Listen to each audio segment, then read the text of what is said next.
चंद्रभागा माघ मेला पड़िया स्वतंत्र CC camera व्यवस्था सह मुतयन होती 33 प्लाटून फोर्स।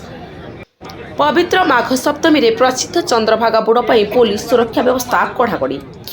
मेला पड़िया स्वतंत्र सीसी कैमेरा व्यवस्था सह मुतयन होती 33 प्लाटून फोर्स सह 6 जन एडिशनल एसपी 20 जन डीएसपी 45 जन आईआईसी 122 जन एएसआई 28 जन हाबिलदार 123 जन आईपीआर फोर्स 16 जन ट्रैफिक पुलिस 364 जन होमगार्ड 20 जन लाइफ गार्ड और 2टी ओडारएफ टीम। श्रृंखलित और सुरक्षित चंद्रभागा बुड़ परिचालना पुरी एसपी प्रतीक सिंह आज चंद्रभागा ठारे आयोजित पुलिस ब्रीफिंग बैठक में समस्त पुलिस अधिकारी और कर्मचारी को निर्देश देछंती।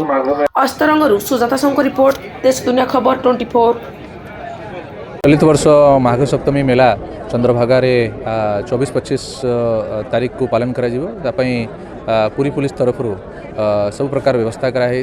टोटल 33 प्लाटून फोर्स अरेंजमेंट होती सहित 6 जन एडिशनल एसपी 20 जन डीएसपी रैंक ऑफिसर्स आउ 45 जन इंस्पेक्टर पाखापाखि 125 जन सब इंस्पेक्टर समस्त को अलग अलग जगह ट्रैफिक कहतु क्राउड मैनेजमेंट आउ क्यूआरटी अन्य अन्य जगह दिखाई। ओड्राफ टीम को लाइफ सेविंग आमर लाइफ गार्ड्स को समस्त को डिप्लॉयमेंट कराई। आमर क्रिटिकल जगह कंट्रोल रूम माध्यम रे आम सीसीटीवी माध्यम रे सब जगह मॉनिटर करूँ। या सहित पब्लिक एड्रेस सिस्टम रखाई। पब्लिक एड्रेस सिस्टम रे आम कम्युनिकेट करूँ। बैरिकेडिंग व्यवस्था कराई। बैरिकेडिंग व्यवस्था माध्यम रे सब भक्त मैंने श्रृंखलित भाव में आसिकी बुड़ पकईकी से फेरी पारे। उपमुख्यमंत्री के लिए स्वतंत्र व्यवस्था कौन कराई?